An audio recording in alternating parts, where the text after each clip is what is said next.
Hello and welcome to the channel High Class Cthulhu.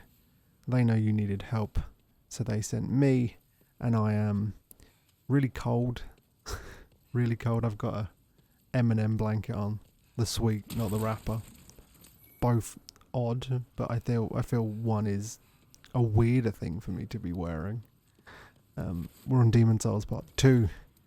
We're at the gates of Boletaria, and we've got Casimir. At the moment, he's not going to be too different from, say, Amelia. We haven't got many spells. There was one more NPC in the last episode that I didn't go and see. We'll go and see him at the end of this. He sells spells. We don't have that many souls, so we couldn't have bought too much. But you know, there was a lot of talking at the end, and I didn't want to give you too much lore. We've got something coming up in just over this ledge. I'm not going to look at it. There's a guy to fight, but I will look at it in 2 seconds. Over this edge, there is a world tendency area. World tendency is like something that's not massively explained in the game. You can look at it. It is in the pause menu. You can find out the world tendency of each area. If you don't know, I've had to write some information about this down because it's a little bit confusing. So there's a scale from pure black to pure white. Killing bosses will increase your tendency towards white, and dying in body form, we're currently in soul form, it's when you have the less health. Dying in body form or killing certain NPCs will tip it to black. Once you've reached pure in either black or white, some events will happen. Some areas, like below the bridge, will open, and you can gain new armors, weapons, and new NPCs will spawn. And in white, enemies in general will be easier to fight, but in black, enemies will become stronger, but your item discovery chance will increase. That is world tendency. You then have character tendency. It's mostly affected by killing NPCs or invading other players. To turn it black, you invade other players. To turn it white, you kill red phantoms that spawn in different world tendencies. It mostly affects the damage you do in your different forms in multiplayer, in invading. You also gain a different ring depending if your character tendency is white or black. And also it opens up one other NPC, and a new NPC will spawn if you're in black. We'll show that off.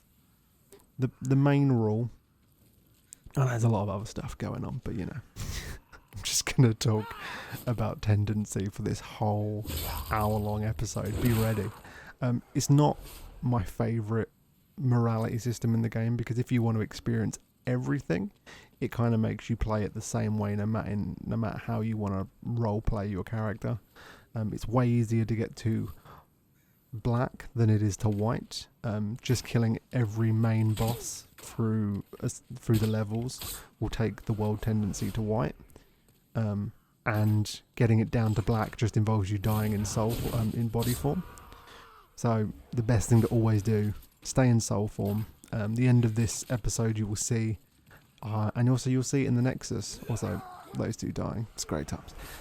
You'll see it in the Nexus. There'll be a lot of red death spluts. That's because jumping off and killing yourself in the Nexus doesn't affect any world tendency. So the best thing to do, once you turn to body form, immediately go to the Nexus, die. So that way your world tendency isn't affected if you accidentally mess up. It does mean you will always be in soul form, so get used to having less health. We'll find an item that will help with that later. But yeah, again, it means you play through everything the same, always in soul form, kill every main boss. You then get, I can't remember the item, Ephemeral Eye, I think it's called, and the items that will turn you to body form, you essentially hoard them. Once you've done every pure white event, you kill yourself a bunch in body form by just rolling off a ledge and get it all the way down to black. And then you just experience everything you want in the pure black. So, you know, it's not great. It's kind of cool, and I'm pretty sure in the original, I don't know if it's in this one. World tendency could be affected by people dying in their own games. And if a lot of people were dying on the same server view, it could tip the balance. So playing offline was also kind of encouraged in original Demon Souls. I could be making that up.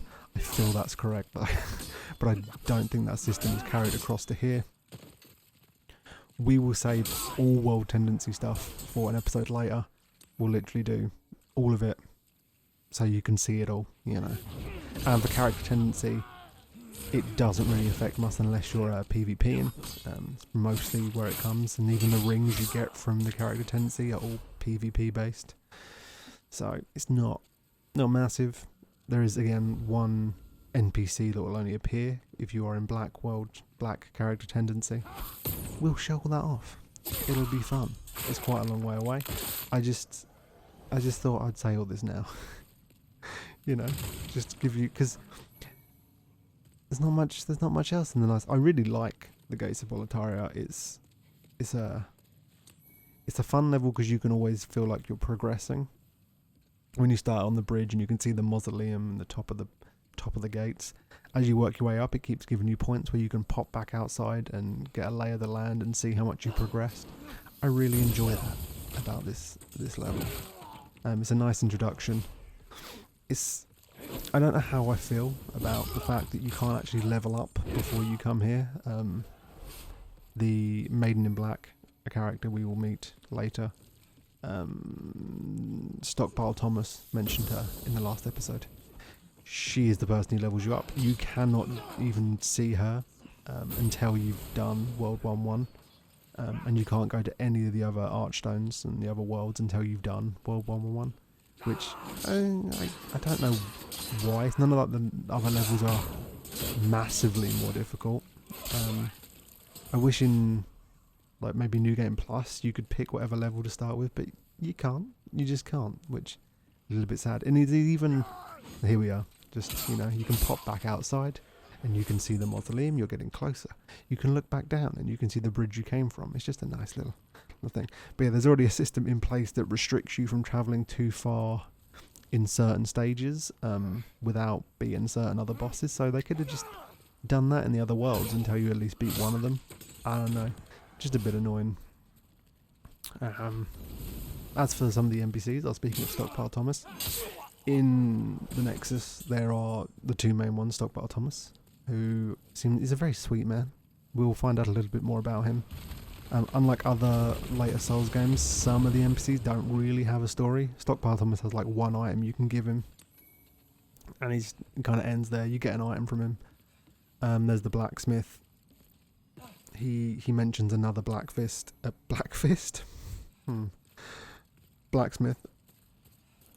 all gassy. I've been drinking. I went off coffee. I had a gap. I had a break from coffee. I regret it. I'm back on the coffee. It was always going to happen. But it's messed with me. It's like a curse. A curse I've been given. I'm in coffee form right now, and it's made me all hiccupy.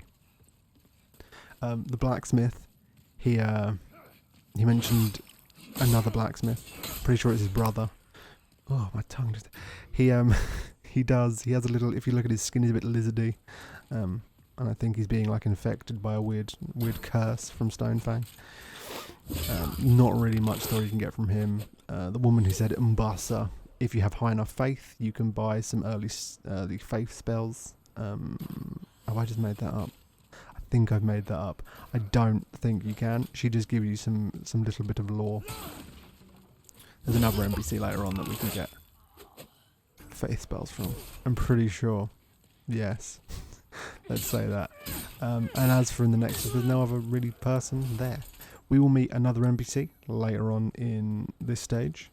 He's a cool dude. Kind of a caricature for other kind of support characters later on. Oh, there's also the Crestfallen Knight. He is a dude who also shows up in every Souls game. So yeah. He talks a bit. He doesn't really do much. He just kind of... He was a hero like you who gave up. This is a red-eyed knight. They're like the blue-eyed knights, but they're way tougher. This little mausoleum, you can't really do anything with it now. You can do a little something if you wanna to get in there early, but there's not really a massive point to get in there early. But I still always like coming to fight this Red-Eye Knight. Best way to fight him, backstabs. He can knock your shield away really easy. One stab from him on everyone other than Dengao, they'll die in a hit. This fight went on way longer than it usually did for all three of these characters. Usually I wasn't getting the backstabs. The way the backstabs work is you have to have your shield dropped. If you have your shield up, you cannot do a backstab. And with this dude, it seems like a very specific spot to get the backstabs. Sometimes it just doesn't work. Maybe he moves a little bit and it doesn't work. This mausoleum, it's like a burial place for an ancient hero that may be connected to the royal family, King Alant, in his line, and we can get a key later on and find out more about that. He also had a magical weapon. Oh yeah, Amelia got killed in a hit.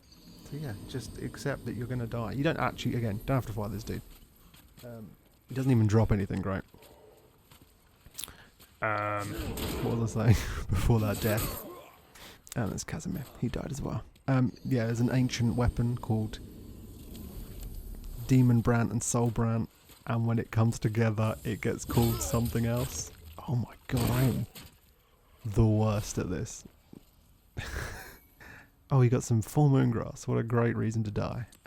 Yeah, Demon Brand and Soul Brand, and it becomes buzzing from them, maybe.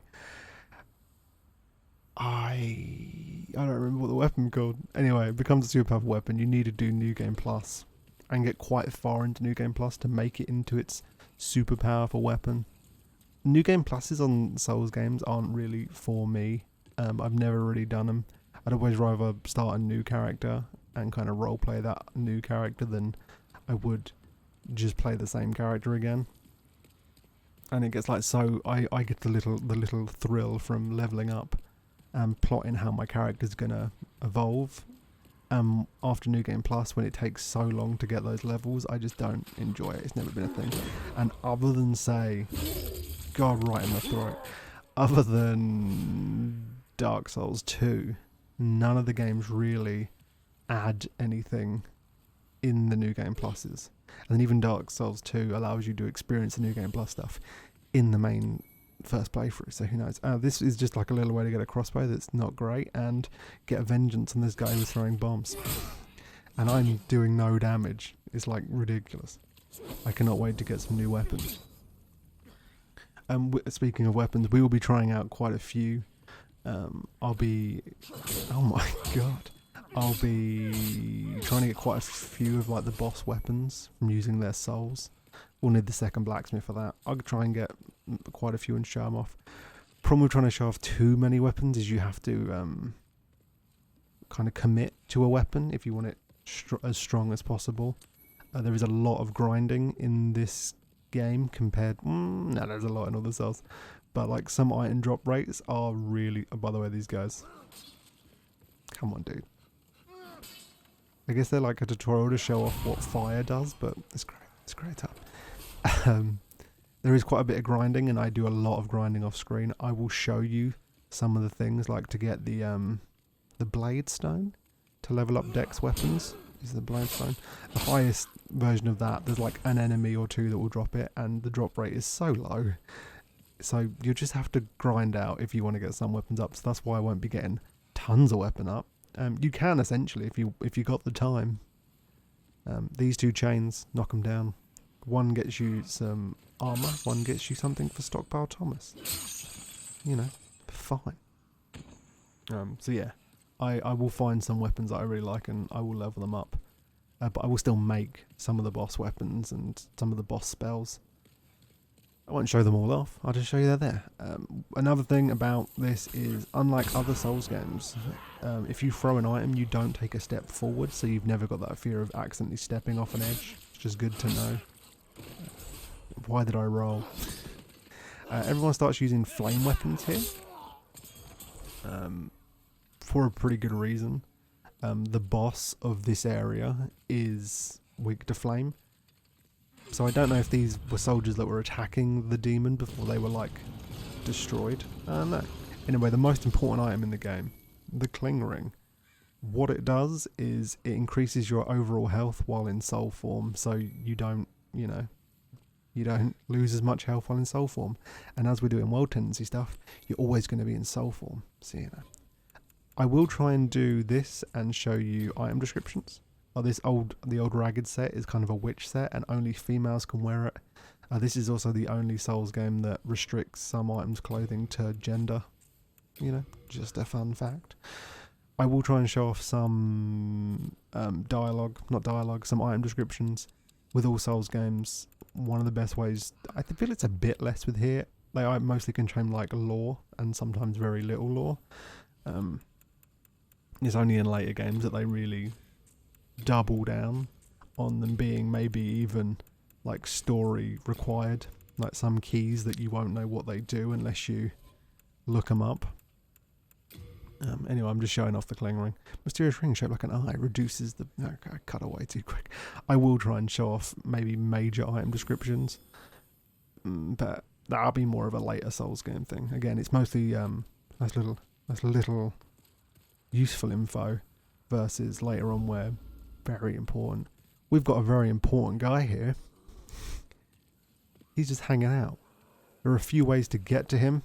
Where that message is, you can jump over the edge, but we're going to show what happens if you go the normal way. The jumping over the edge mechanic is really weird. You get shown it like mandatory in the tutorial, like you have to jump over that little fence, but then it only happens like 3 other times in the game. There's a few walls you can just do it randomly.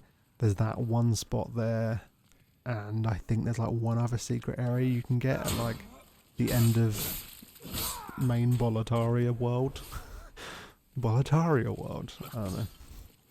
But it is a very weird mechanic that's used very rarely. In here is another pretty cool dude.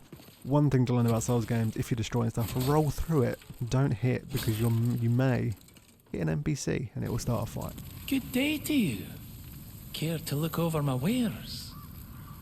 Mostly stolen, but who's telling, eh? Brave knight or lowly fodder, the demons snatched their souls regardless of their station, plummeting them all into madness. And those who dare cling to their humanity were hunted down. It is the end of Great Boletaria as we know it.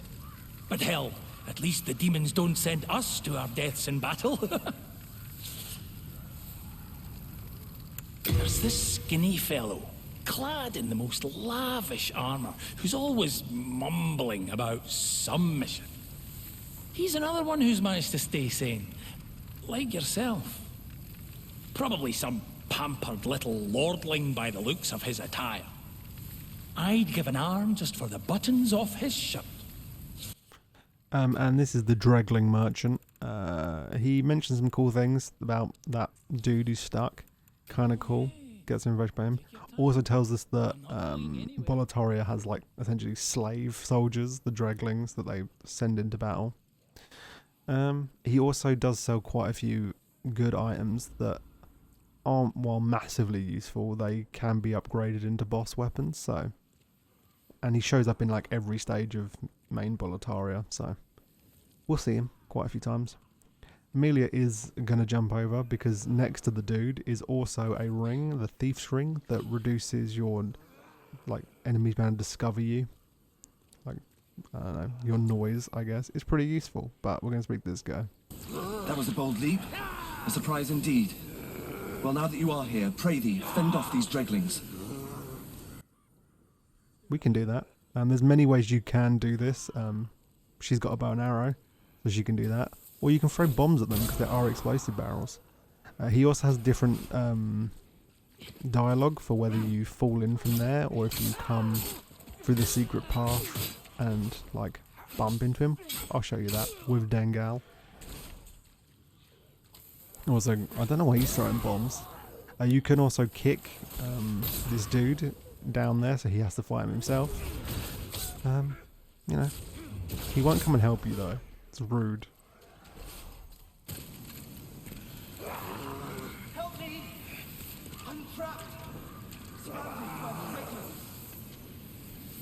NPC. They plan for every occasion. We will talk to him. I just used a lot of firebombs. I will talk to him, and we can hear a little bit of info. He's one of the few NPCs in. Okay, there's probably a couple. He has an actual like story and an end point. Lots of them just kind of stop. My thanks for your brave rescue. I am Ostrava of Boletaria. Accept this as a token of my gratitude. Now I take my leave. There is something I must do. No matter how far I venture, only the soul-starved remain. Is there a single sane person left in Boletaria? Ostrava is using the old Demon Souls 1 iron helmet, the big old beak on it. Here we are in a little side passage. Again, there's a few ways in here. There's 2 ways. It has our next dex weapon down here. The scimitar. Pretty sure it's the scimitar. I would stay with Ostrava. He can be killed. He's quite strong. He'll probably be able to fight people, but like the Blue-Eyed Knight, help him with that. You know, keep him alive, because if he does die, his story just ends. And you don't want that. He's going to show up in a few places. There's only, again, there's a few. Is it Bjor of the Twin Fangs? He shows up. He's got a few little bits. There's a witch. Can't actually remember her name. It's not Zuli the witch. That's in later Souls. There's a dude called Patches, but a lot of people's stories. Okay, Ostrava. He also has like the rune weapons that you get in Latria later on, which means it's kind of implied that he. I won't spoil his story, but he is from Boletaria originally, and then went out and had a little bit of an adventure, and then everything went to crap, and he's decided to come back and feels he has a mission. But he did at least travel to Latria. He's got these slightly magical weapons. A few more guys in here we will help him kill, because I meant to heal and I threw a bomb. That's fine. I'm taking arrows for Ostrava. What was I saying? What was I saying before I talked to him? Not a clue. It's gone. Completely gone from my head. We've got loads of barrels, so I just get to throwing bombs. Maybe save a few, because again, the boss of this level is pretty weak to them. Very easy boss. Oh, I was saying about NPCs. Most of their stories just end with them in the Nexus, sitting there. That's like where most of them end up. So yeah, not massively exciting. A bit Dark Souls 2, they just kind of end up there. The later ones, either they don't travel to your hub, or they venture about and you meet them in different locations. As for bosses, as I was saying, the actual boss of this area is not very difficult. Most of the bosses in this game are gimmick fights. Like, they have a gimmick. Even the trophies kind of point that out. They all kind of tell you, like, if you open the hidden trophies, they will tell you the little gimmick you can do. Some where it's like, don't ever actually fight them, hit them from a distance. Somewhere you don't, there's that like ads in the fight, and it's don't fight them, only fight the boss. Those kind of things. Most are either straight up one-on-one fights or gimmick fights. They're all very memorable, if not difficult, which is... But this game is not that hard. When it came out, it was deemed quite a difficult game, and it's where FromSoft kind of got their reputation, and Namco Bandai, or Bandai Namco? Is that who publishes? I think so. They kind of homed in on the dying a lot aspect, and made like Prepare to Die edition of Dark Souls and all that jazz. But this game was never that hard if you knew what you were doing. And playing this after, say, like the Bloodborne DLC or Elden Ring Millennia and stuff, this is just nothing. It's a very easy game. But it feels like it followed the Miyazaki design philosophy of difficulty to enhance experience. Like it has like little spikes of difficulty that just like punctuate like an end of a level or a little part, but the overall experience isn't that. And they're like my favourite parts of the Dark Souls games, like when it's not just brutal but the difficulty is used effectively either to show a bit of world building or add some tension, those kind of things. Like even in this game, the part where it just is blatantly like doesn't feel fair just isn't fun.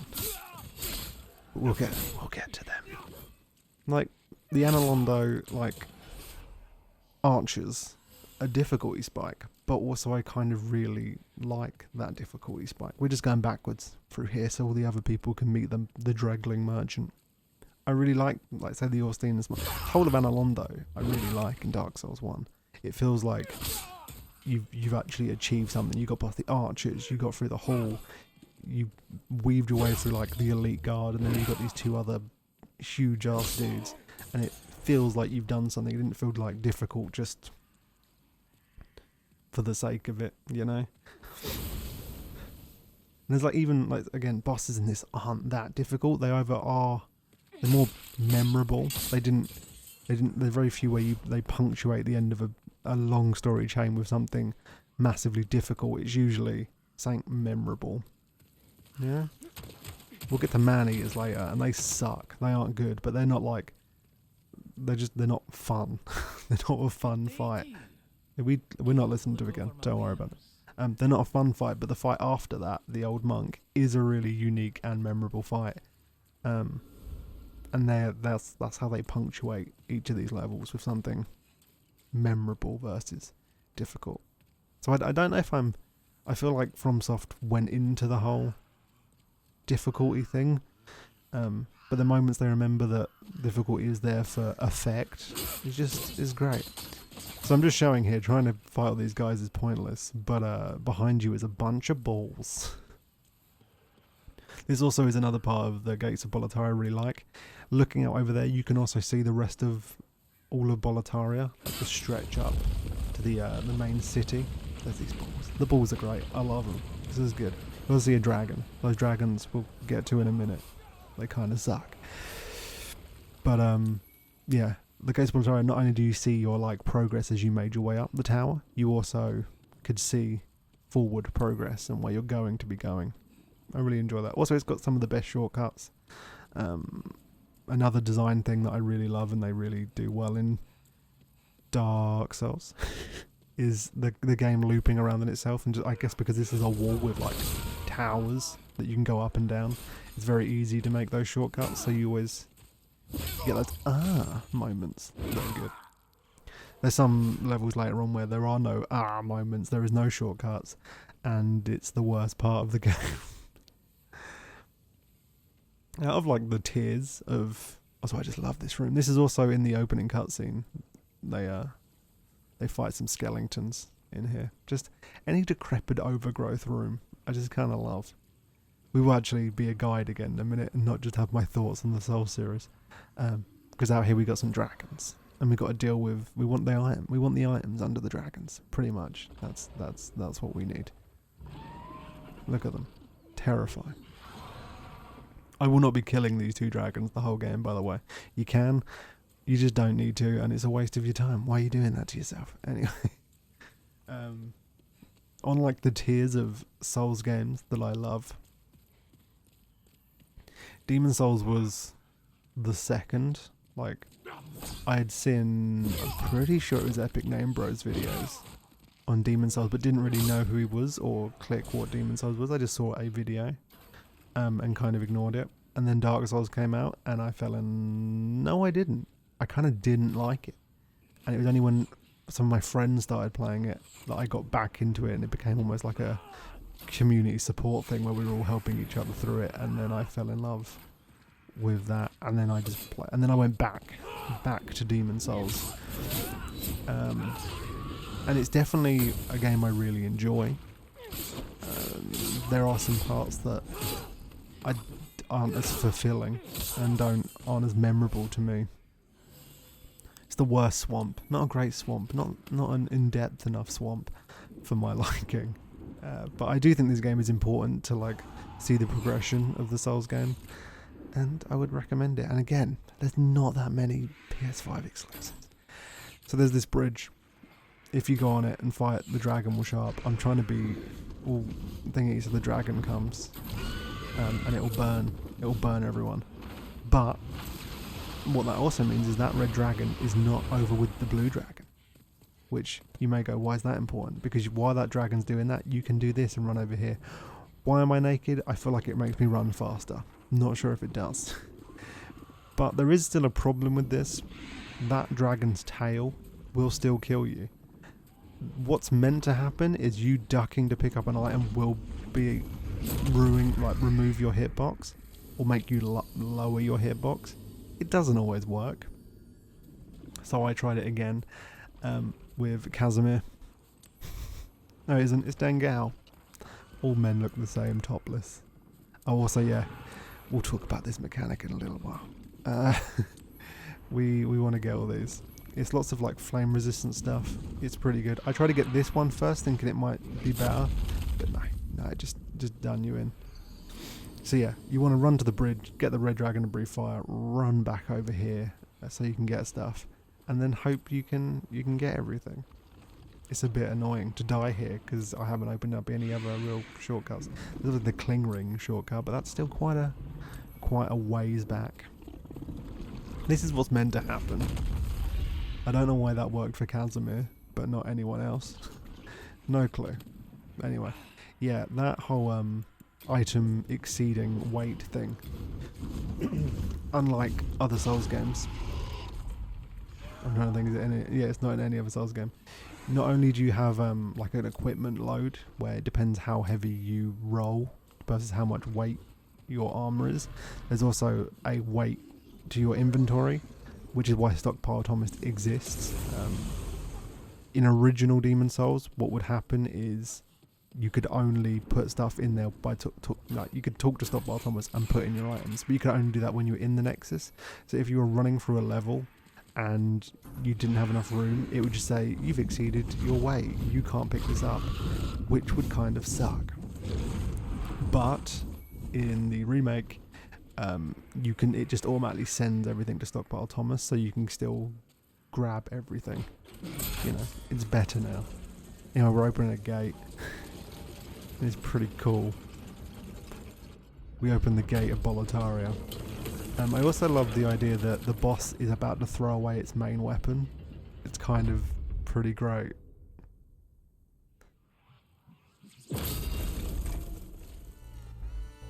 This episode is sponsored by them. Always them. In association with Boletarian Masonry. Do you need a wall that will survive sword hits, dragonfire, slime infestation, or loose cannonballs? Call Boletarian Masonry. What are they paying us with? Stones. Is it at least like a rare stone? Blade stone? No?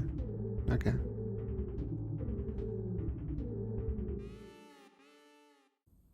Yeah, I love that we'll get to the boss and the actual main boss doesn't have any way to attack you. And I just like the idea that it threw away its weapon. Around here we have some more, is it pine resin? Is there pine resin around here? We've had loads of fire bombs. That guy's there, doing his thing. But we also have pine resin. There's many different types. They do many different things. They essentially give your weapon an elemental effect, whether it be fire, enchanted. Is there a faith one? Is there a lightning one? I don't know. It gets very confusing.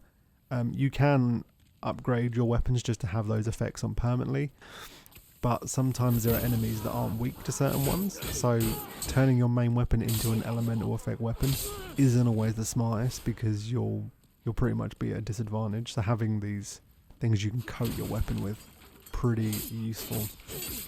We will get into upgrading maybe next episode or maybe the one after.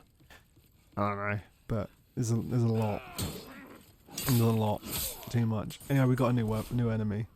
He is a... Pick up that thing. He is a hoplite. He's a big bit of goo with a shield and a spear. Named after the Roman hoplites. They are really weak to fire, and if you don't hit them in the shield, that's pretty much it. The main boss itself is made out of pretty much the hoplites. All of the bosses in Boletaria are based on King Alant's main knights. The first boss is based on Bowwoman or Bowman Ulan, I think the name is. We'll be able to see their soul whenever you kill one of these bosses. As their little blue wisps fly away, you can see an outline of an NPC character, which is each one of the knights. The description of, I'm pretty sure Ulan's bow describes it as a man, but there is an NPC later that is a woman, and the outline is a woman, so I think it's just a mistranslation that they'd never fixed, even to this day, but it's pretty much, yeah. But we'll see. There's a Tower Knight, there's a Penetrator, there's 3 cool knights, and there's this big old spear with goo on it. So yeah, we're going to go in. We're just making sure we got our pine resin on. Just make sure you have fire bombs and pine resin. And this is the biggest joke fight, I think, in any Souls game. They're all huddled on the actual boss, all the hoplites, and the boss is a big goo mound in the middle. Just throwing fire bombs does so much damage to all of them. I would always recommend killing all of the hoplites because they each have a chance of dropping a crafting material. I think it's hardstone, maybe. I don't know.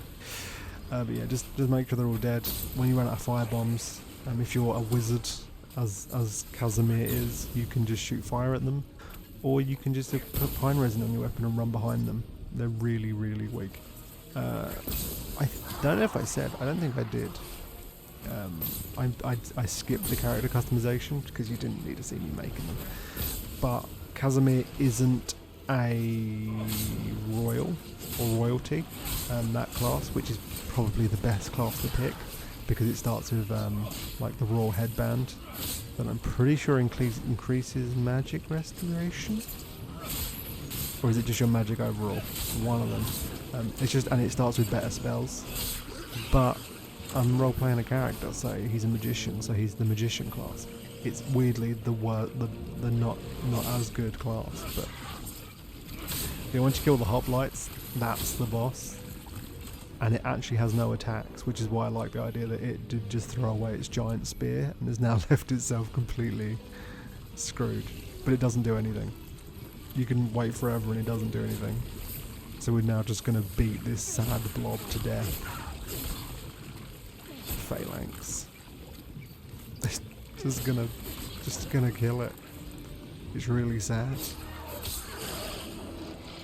And if we look as she wisps away, you can see the outline of a woman with a bow.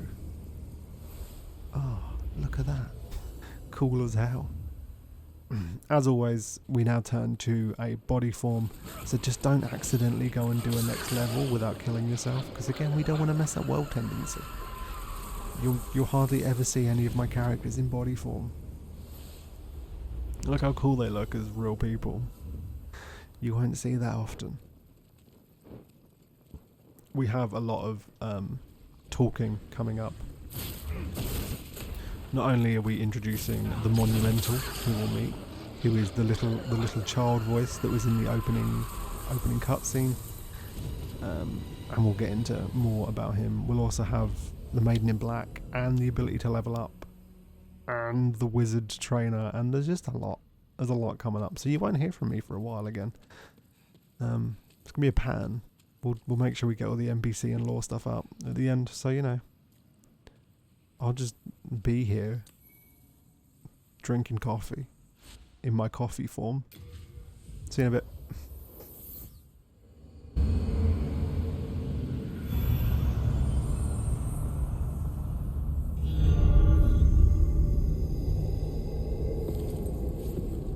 Welcome back.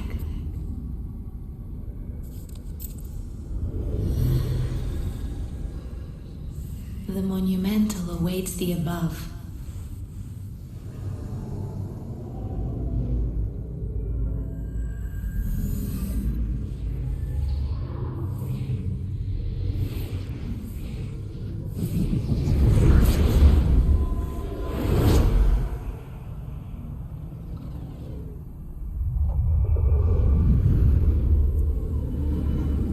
The monumental will explain the Nexus to thee.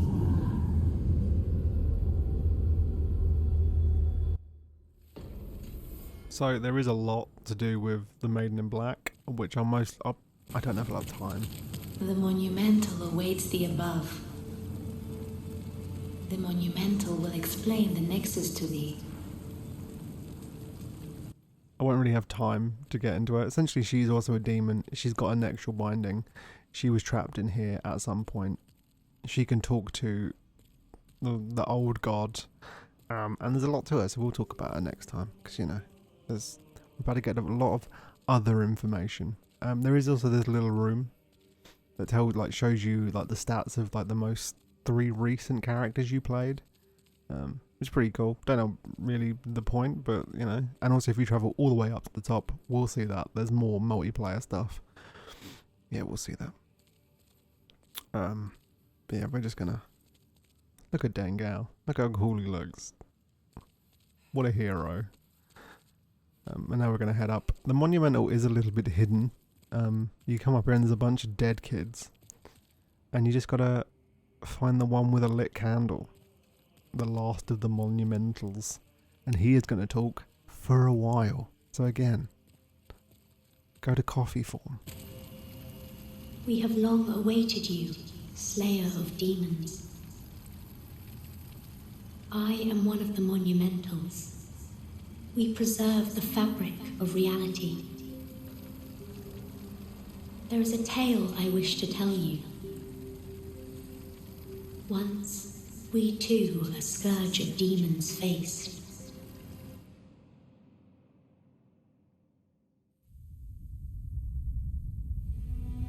In the distant past, under benevolent rule, the world was united owing to the soul arts. Until a lust for power caused the awakening of the Old One. Across the land seeped a colorless, deep fog, and the world faced extinction at the hands of the demons.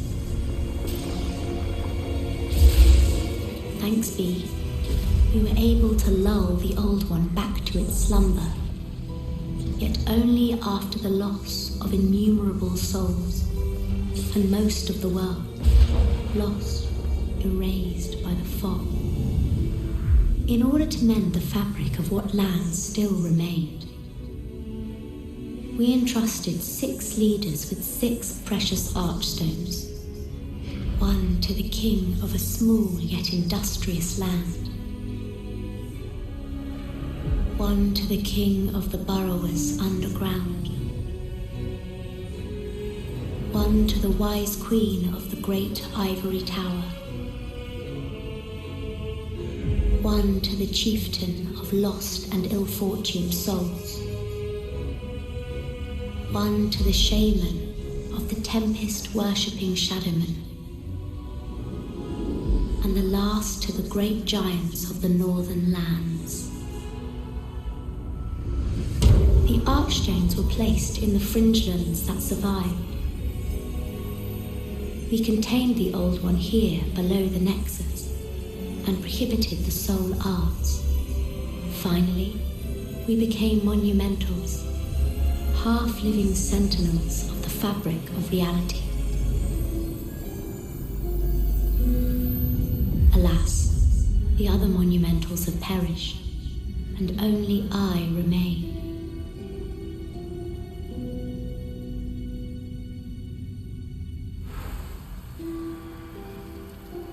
Now it is you must lull the Old One back to its slumber. If not, the deep fog will absorb all that we know.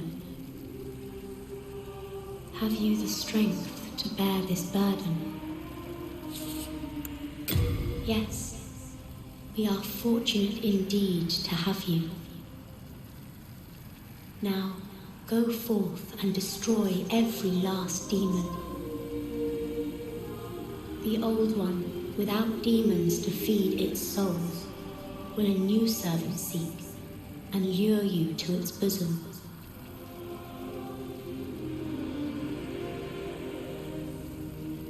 We neutralize the Old One and ban the soul arts.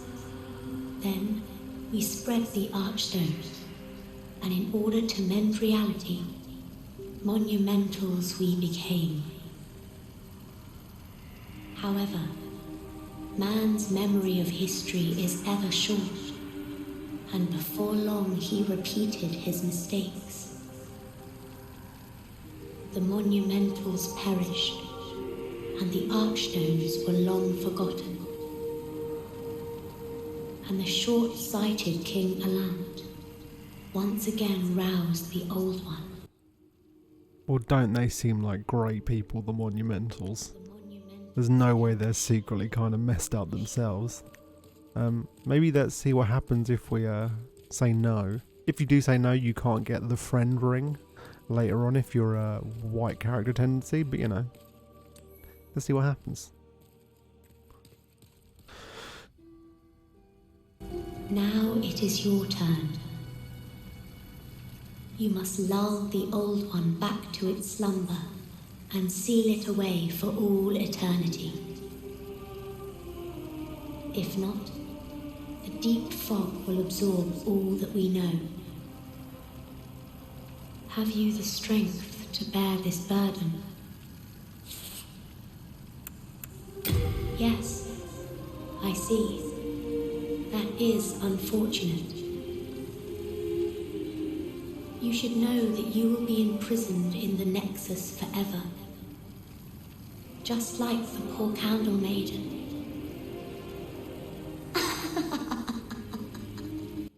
So yeah, they're not the greatest. It's heavily implied that the reason... Oh yeah, this is the Pantheon. It lets you see other characters who are way better than you. So yeah, you know, have a look at some of them. It's heavily implied the Monumentals were the original people who used too much soul arts and summoned the Old One. Even like imprisoning the Maiden in Black, who is also a really powerful demon.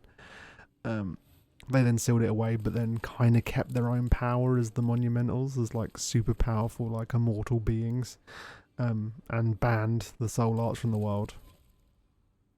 And now they're still a little bit evil. And the opening tutorial level seems like a trap to trap adventurers into doing their bidding. Oh, good day to you. I can forge weapons for you. I thought he was going to say something new. I don't think he's going to. We'll see. I know we're repairing. Great. This is all going to get weird for me because I'm going to just talk to a lot of people and cut myself off. Cut myself off a lot because I don't remember who I talked to, when and where. We are going to talk to Stockpile Thomas though, because we have something he wants. That ornament, that belongs to my daughter. Then she didn't make it after all. My dearest little baby. May she rest in peace. May I ask a favour? Would you mind giving me that hair ornament?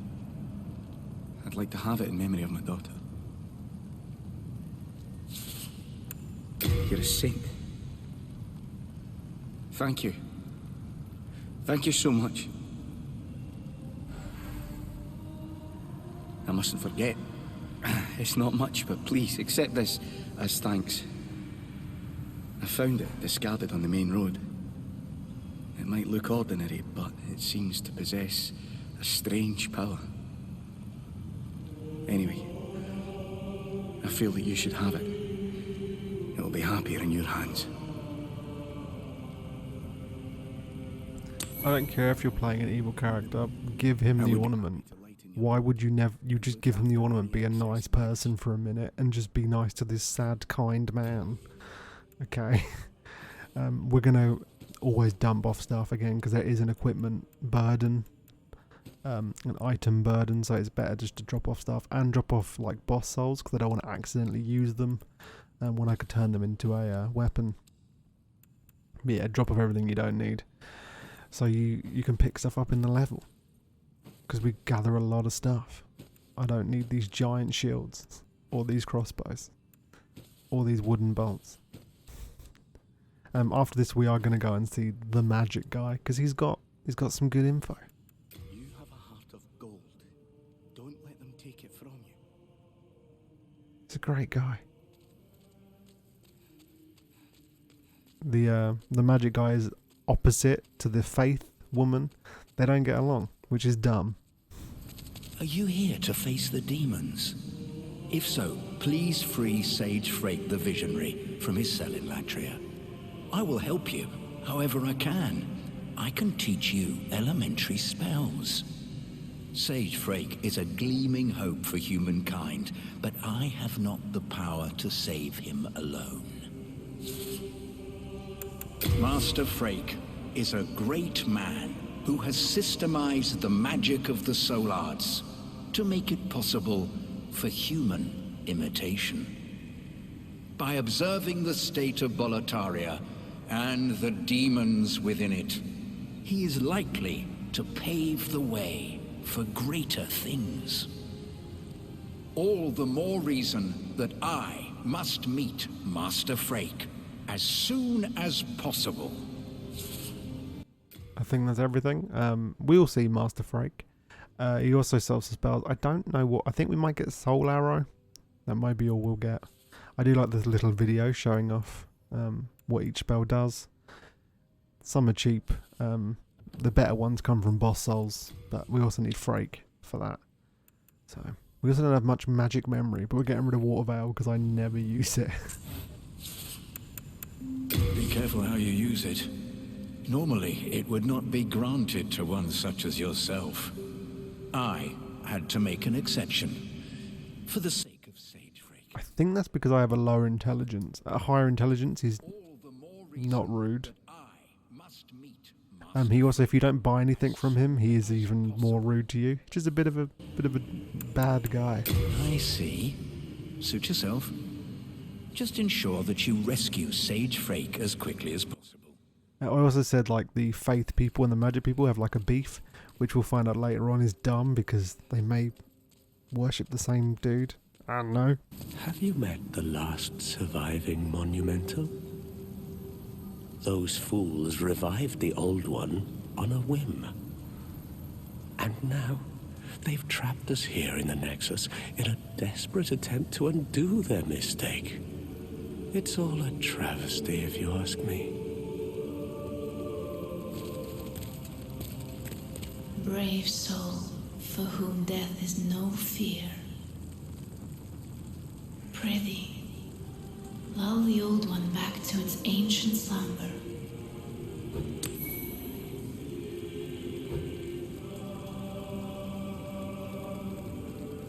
What is it? Seekest thou the power of souls? Of course.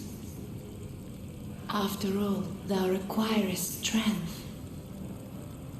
Go ahead. Touch the demon inside me. Let these vagabond souls become thine own.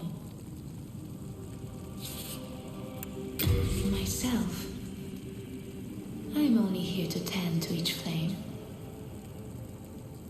I keep the candles lit and serve the brave demon slayers who are trapped here.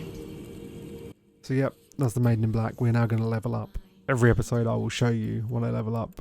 I don't remember. I have a spreadsheet for where each of these characters are going. And I will show you, but I don't remember what I do or when I do it. My rule for most characters is early on get to the soft cap, which is the level the blue on like attack, power, base, HP. After usually about level 20, I'm pretty sure, the amount of benefits you get from upgrading them get less and less. After 20, the next like hard cap's around 40. From there, your benefits are really low. Unless you're going for a very specific build, going past 40 on any of the skills is not massively needed. So say for Dengao, going to get to 40 on strength, everything else will kind of work around it. Casimir, I'll get 40 on magic, everything else kind of works around it. And the same with Amelia, get it to dex, everything kind of works around it. Or I base it off like a weapon that I want to use. But then sometimes, like for Amelia, the thief class starts with a bow that you don't actually have the skill requirements to use, but you can still use it effectively. So it's weird. As for weapon scaling, you can't. I haven't really shown off any weapons and their scaling. I will save that for when we're upgrading weapons. It's a little bit. It's not really. If you have, does it go to S? Or is it A? It stops at A. If a weapon has A scaling in something, say an A scaling in strength, the higher your strength, the more effective the weapon is. Pretty much. And you can mix that up with different upgrades. One thing I also always do before I ever upgrade the character, I always repair everything and also upgrade my weapons. An upgraded, like a higher upgraded weapon will give you pretty much more benefit than leveling up. Does more damage, more of a damage output. So making sure you've used your one currency of souls before you level up, pretty important. And we just got Casimir. I also like that the Crestfallen Knight is just pretty much spot on, but the monumentals that they just suck. We also gained all these extra consumable souls. There's a change from the original in this. I think it's a change that may be implemented in Dark Souls Remake first, or maybe Dark Souls 3. I don't know. You can pop multiple ones at the same time. You never used to be able to. You used to have to do them one at a time. You don't have to do that anymore. So yeah, that's Amelia. We have Casimir. Again, Casimir is kind of our quality build. There's the Crescent Falchion that is a dex weapon, that is a magic enchanted weapon. Pretty much there is like a faith dex weapon and a faith strength weapon, and there is a dex magic weapon and a strength magic weapon. So you can kind of do whatever plays out, and also again you can level up or upgrade any weapon into any kind of category, so do whatever weapon moveset you kind of like. Yes, we are. Thank you, Maiden. Casimir might end up with less soul levels overall because he spends souls on magic as well as leveling. But everyone's having their little catch up at the Nexus, and Casimir is excitedly talking to this wizard who looks actually a little bit afraid of him. But again, Casimir is enjoying this whole thing. He's an immortal who can learn whatever he wants. He's doing wonderful. Amelia's doing a little bit better.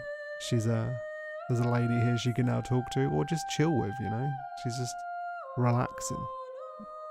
She's warming up to Stockpile and the Maiden and isn't quite as wary anymore.